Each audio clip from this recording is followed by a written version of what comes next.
Hello, and welcome to VistaTalks, interesting discussions with interesting people from all around the world. I am your host for today, Maria Roa, and I am excited to introduce you to Daniel Costa and Ingveldur. Ingveldur is a lead Icelandic linguist who describes herself as a creative, happy, and friendly language geek with a passion for words and a keen eye for detail. Daniel is a lead Portuguese linguist and localization expert with a passion for podcasts, and this is why we're all here. They were both part of the 2024 Vistatec mentoring program organized by our vendor management team. They worked together as mentor and mentee and got inspired by each other to start a fantastic initiative that I would love them to talk with us about. But let me first welcome you to the show so we can all start talking. Daniel, Ingveldur, welcome to the show. And Ingveldur, sorry about your name and last name mispronunciation all over. I mean, You're all excused. It's so complicated. I'm so sorry. I didn't choose. no. I am sorry. Thank you for having us here. Thank you. My Icelandic is not as good as I would love it to be. Well, so first of all, can you guys first introduce yourself and let us know a bit more of who you are and how did you end up in the localization industry? Sure. Why don't you go first, Ingveldur, please? Sure. So yeah, I'm Ingveldur, and as Maria said, very difficult to pronounce my name. I'm so sorry for this again. Yeah, well, I ended up in the localization industry because I've always been passionate about languages.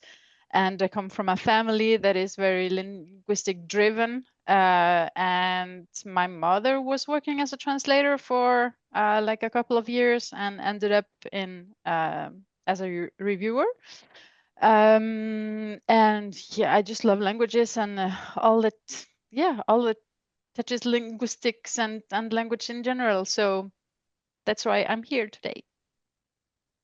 Great.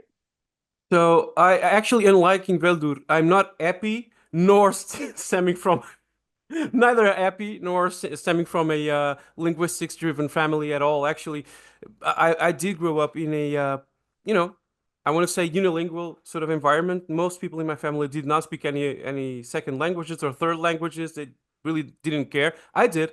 I think I've always been absolutely fascinated by the outside world and just getting to know different cultures and languages and stuff like that. So that actually the seed was planted from a very young age, and yeah, I started to work on in the localization business from actually like I want to say like 13 years ago or something like that. I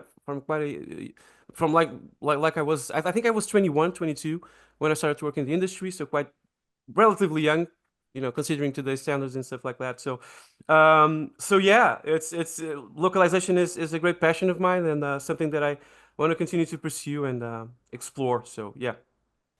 But you both come from countries where you've been hearing other languages quite soon, right? Because I think, I mean, obviously Iceland, but also Portugal, you do watch TV and movies and everything in like their original languages, whether like us in Spain, I feel Yes. we lack that, we listen everything into Spanish, which is kind of a pity because we don't learn or we don't get to hear or listen other languages. So it's so hard to get to learn other languages. So did that help into you wondering, or learning other languages or Yeah. wanting to learn other languages or cultures too? Yeah, I can answer that really quickly. Yes, in my case, I actually spent over half a decade living in Spain, in Madrid. So I know what you mean. I have a lot of Spanish friends, a lot of Spanish linguists too that I know. That it's all the same thing. They all say the same thing. It's been a pain for us to actually learn a different language or languages because we dub everything. We're not exposed to different languages. We're Spanish first, Spanish second here. So it's not a very welcoming place on that specific end of the spectrum. So I understand what you say completely. For Portugal specifically where I grew up, yeah, we don't dub movies. We subtitle everything. We're exposed to a tremendous amount of foreign accents and languages and people and stuff like that. So it's more, yeah, in terms of exposure, yes. In terms of sort of family, I want to say support and sort of environment, actually no. I wasn't actually very. I didn't have. I'm not complaining or anything. Just trying to answer your question. I just wasn't very supported in learning languages, but I wanted to try, so I did. But yeah, I don't know, Ingveldur, if you have anything to add on this. No, it's the same in Iceland. We don't dub anything, so we hear languages from our very young age. So it helps, of course, at least to hear the accents and hear the languages, what they sound like. It's very important. And Yeah. I came to France because I wanted to learn French. So I've been living here for Yeah, you 25 see, years. I feel that opens you to the world so much more. Yeah, You know, like it Absolutely. opens you, yeah, it gives you so many more opportunities later on in life. So, absolutely. but I did mention before that you guys met at the Vistatec mentoring program. Can you let us know what is this program about and how was it? What did you guys do there? I mean, there was a mentor, a mentee, who was who, and yeah, let us know more about it. Ingveldur, please. Yeah. Mm-hmm. Yeah, Daniel was my mentor and I was Yeah. his mentee. So we met through this program and we had five, correct me if I'm wrong, 4 or 5 sessions. I think we had 5. I think it was 5. Yeah. 5. Mm-hmm. And like in the second or third session, Daniel said, well, I'm a podcaster. Would you be interested in maybe creating one episode of a podcast, linguistic driven podcast? So I said, yeah, it's a great idea. So that's basically where the mentor mentee program led us to.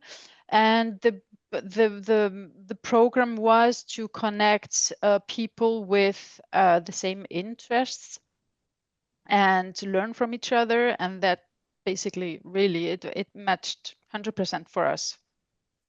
Yeah, the only thing I would add is that Ingveldur is like a star in the making. She's great at this. She didn't know it yet when we first met, but she's slowly starting to understand that she's really good at doing this, at podcasting and communicating stuff. So I just thought about that because we clicked right away, right? We have this really cool chemistry, professionally, just really cool conversations on localization, on translation matters, hint hint, and you know, it's just we just got along really fine and well. And yeah, I had this on the back of my mind for a while now. This is something that I really wanted to do, to start an English language podcast on localization, on the business we all work with and for. And I think I was just, unbeknownst to my own brain, looking for the right partner to go on this adventure with. And I was really lucky to sort of stumble my way upon Ingveldur's path. And I was just very happy to meet her. And it was all thanks to Vistatec's mentoring program. Absolutely. It's just happened there and what happened because of that. So I'm thoroughly, thankful for the opportunity and the fact that it happened. So yeah. Don't know if that answers your question, but yeah. No, that surely does. So after the program, you decided that you did not want it to stop things there, your relationship there, Yeah. you thought you guys clicked very well and you wanted to start your own podcast. Congratulations on that. Can you tell us more about Thank it? you. What's the name? What inspired you really to get into this? And I mean, are you going to be focusing on any specific topic, Yeah. industry, target? I mean, Yeah. If Ingveldur is okay with it, I actually can take that one. Yep. I mean, we actually wanted to do and make something a bit different than most, localization offerings in terms of podcasts and content like that, because we want to sort of speak to your average freelance linguist that's in the same position we are. We make content for people like us that have been working or have begun to work in the industry recently, and face the same challenges we do, right, with work volume, with AI and tools, and what's ahead of us, and what the future looks like, and the uncertainty. Can we pay rent this month? Stuff like baseline stuff like that. So we make the content for those people that are sort of on the same boat that we are. And as far as subjects and sort of topics for the show goes, yeah, we'll have 10 episodes and shows this season alone, and each of them is completely different from the one before. So we go into, obviously, AI. It's a big topic. It's the elephant in the room. I mean, absolutely, we absolutely discuss a lot about and talk about AI and how it impacts localization and the business side of stuff too. But we also talk about, I mean, episode 2, I mean, spoilers, I guess, is all about social media and influencers and the metaverse and virtual reality and how these different platforms are changing the landscape of localization forever. Oh, that sounds great. So after the program, you decided you did not want things to stop there because you guys had chemistry working together and you wanted to start your own podcast. Congratulations for that. Can you tell us more about it? I mean, what is the name? What inspired you to get into this? And are you going to be focusing on a specific topic, industry, I don't know, target? Yeah, so if Ingveldur doesn't mind, I can actually take that one. Absolutely. We actually wanted to make something for people like us, so people in the industry, freelance linguists that are not exactly sure how and if they're going to make rent at the end of the month, and it just it's a tough gig. It's a tough industry to be in. We all know that, and we found out that most of the podcasting and shows on localization are actually more business oriented, which is absolutely fine and needed. But we wanted to do something a bit more foot soldier level, so a bit more grounded, if that makes any sense. So we wanted to do that, and we did. So we got along just fine. We sort of have a full set list for the season ahead of us. We'll actually have 10 episodes this season. We cover a tremendous amount of different topics and subjects. We already went through AI, how AI is changing the localization landscape. It's an unavoidable question. It's up there. It's happening now. It's not going to happen. It's happening now. So it's something that challenges it challenges us, challenges the industry. So it's something that we cover at great length. And we also cover things like social networking, influencers. Did we miss the boat on, on influencing the world together with them by supporting localization efforts? The metaverse, and virtual reality, how to localize and prepare oneself for the virtual reality landscape that's also present now and ahead of us too. So how do we adapt as professionals to what the industry requires of us and will require going forward? So that's sort of our mindset for coming up with this thing. And again, the podcast is called Translation Matters. It's available on Spotify and everywhere else where podcasts are listened to, I guess. If you want to listen to the show, you can in whatever platform you use. So yeah, so that's basically it. I don't know if Ingveldur wants to add anything or. Not just that we collect feedback from our listeners. So if you people out there listening who want to say something about the podcast, give us hints, tips, whatever feedback. We're welcoming feedbacks. So please do. Well, you hear it here first. Translation matters. It is a localization content podcast for linguists, and it sounds super interesting. So you can't miss it. Do you have a specific date of the month? Does it come out every week? I mean, what is it? When does it come out? Are we waiting for it in any specific date? What is it? Sure. So for season 1, we actually launch every couple of weeks. So it's a bi-monthly show. Bi-monthly, and yeah, again, we're gonna do absolutely 10 episodes this season still. So it's gonna go up to episode 10, and then if you guys like it, we can do more. It just depends on whether people listen to it and enjoy the content. I won't assume anything. I won't assume that people will like it once we're done with the first run or not. We're just having a lot of fun recording this stuff and making it and getting it out there. So it's and again, if anything, stop in and listen to Ingveldur. She's great. So I want to say that. Perfect. Well, I just want to know all our audience that this is a podcast powered by Vistatec too. So please do go and support them because the content is great, and I bet you all are going to enjoy it. So go, so there can be a second season, as they're saying, 2 episodes per month. By the way, can I just say something real quick? I want to say really a heartfelt thank you, to Vistatec and to you, Maria, and everyone in the team. Because again, as I said previously, this wouldn't have been made possible without the support, without the Vistatec's mentoring program, which we were both enrolled with, in from the beginning, but also without your support and Simon's and everyone in the team. So I do appreciate it. Your support really does mean a lot. So yeah, just wanted to say thank you. I think it matters. It still matters. It's not only translation that matters. I think that being appreciative of one's support still matters in the industry. So yeah. We only support you because you guys are great and because what you're doing Thank you. matters. So that's why translation matters, what you're doing matters, and what you're doing is great. Thank you. So once again, our audience have to go and listen to it, and follow you guys in Google and Apple Podcast. So let's continue with the interview. I would like to know if there are any podcasters or podcasts that have influenced you to create what you have done, or to go on and do the podcast the way that you do it, or it's just like, no, we have to do it our own way, and just do what we feel.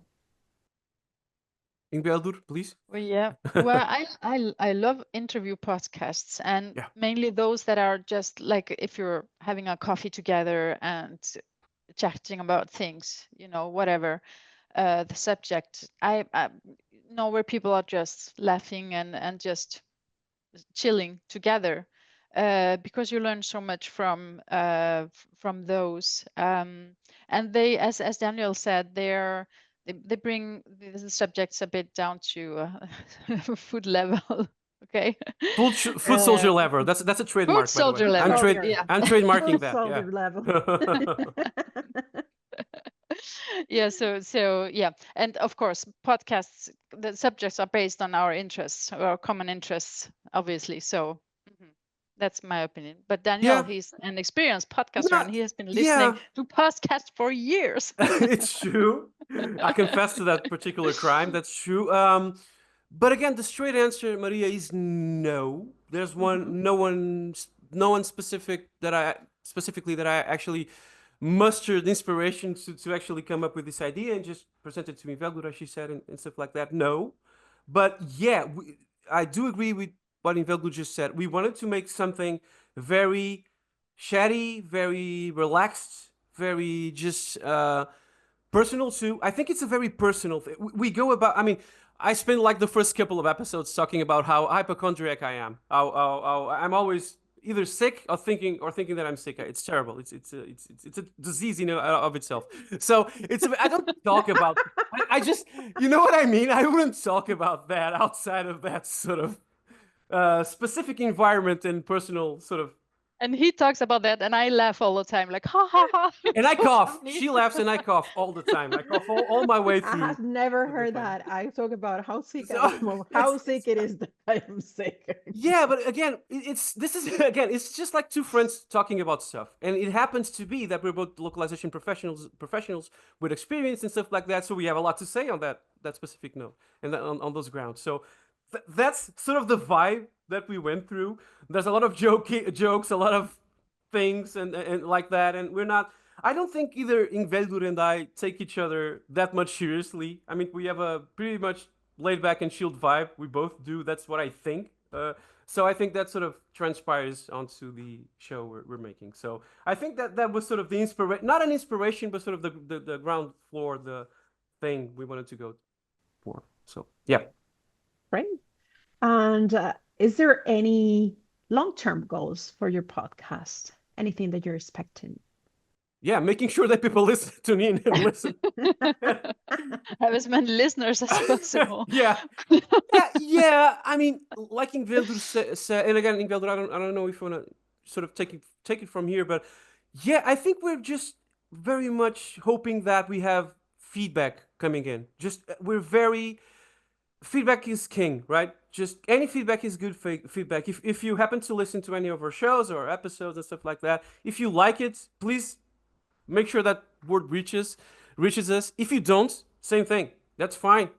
If we make a season 2, we want to make it better, stronger, more fluent and quicker actually, and shorter actually, if we can. That's season 1. But that all depends on listener feedback. It's all on you guys. So if you listen to us and you have anything to say, we'll absolutely entertain your feedback and just take it into serious consideration going into season 1 and 2. So that's So again, no high level goals for now, but we really enjoy doing this. That's all I can say for now. So I don't know if Ingveldur has more. Yeah, that's very important. We really enjoy ourselves, so I think you can hear it through the podcast. Yeah, absolutely. To keep on going, probably. Yeah. If we Yeah. can, yeah. Okay. And well, we came to the end of the interview. Is there anything else that you would like to share with our audience today before we go? I think that localization is great. I mean, we tend to on the show too be a bit more realistic. We know the challenges ahead of us. I know that folks and eventually, localization professionals listening to me and to us today will probably agree with us. It's full of pitfalls and traps and challenges, and it's tough to make it in this world. But it's also possible, and it's a lot of fun. I mean, you said it, Maria. Look, I mean, we just want to bring content to the world, right? To our specific locales and languages and countries and stuff like that. And in doing that, it's absolutely rewarding. It's just so much fun. I think that there's a career to be had in localization still for newer people joining us. I think there's a lot of content waiting to be produced. So if translation matters serves as a sort of baseline inspiration for someone to go ahead and make that podcast that's been on the back of their heads and minds for a couple of years, that's a win-win for us. That's I think there's a lot of ground to cover. There's a lot of stuff that is seldom discussed publicly about the localization business and processes, and about literally translating stuff that are seldom discussed again publicly, that we cover in every single show we do, an episode we make. So I think that's if we have sort of any trophy to lift this early in the game, that's certainly it. I'd say that's it. So yeah, localization is great. It's fun and it's needed. The world needs localizers, perhaps more than ever, I would say. So yeah, I don't know if Ingveldur wants to add anything to this. No, you said about everything. We really, if we can encourage people to pursue their projects or dreams or whatever, whether it be in the localization industry or elsewhere, to keep on learning and to strive for new things. That's, as Daniel said, a win-win situation. It's great for us. I would say, just to finish up, Maria, really quickly, we do speak a lot about on humanity, how the world and companies, and products need the human touch. They still do, even with the AI uprising. They still do. Companies still look for humans making content for other humans. They still do. So I think the human touch is more important than ever. We fight hard to make it relevant in the business we're in and the work we do. And I think that translation matters is sort of a mirror of that. We want to make it feel special again for the people working in translating day to day, in their daily lives. So I think that sums it up. So yeah. And thank you, by the way. No, thank you. And I think you're right. I mean, translation matters, but people matter too. So even more. Yeah, humans forever, I would say. I would end up saying it is a nice thing to end up with, humanization. That's a nice touch to finish this conversation with. So thank you for that, Daniela and Ingveldur. And that brings us to the end of today's show with Daniela and Ingveldur. Thank you so much for being our guest today. It was a pleasure to talk to you. It's been a pleasure. Thank you so much for having us. Really, it's an absolute please, pleasure. All our audience, remember, translation matters. Go and look for them, Apple, Google Podcasts. And this is it. Please make sure to tune in again to see or to listen to the next VistaTalks show on Translation Matters, where we will be discussing more interesting topics with interesting people from all around the world.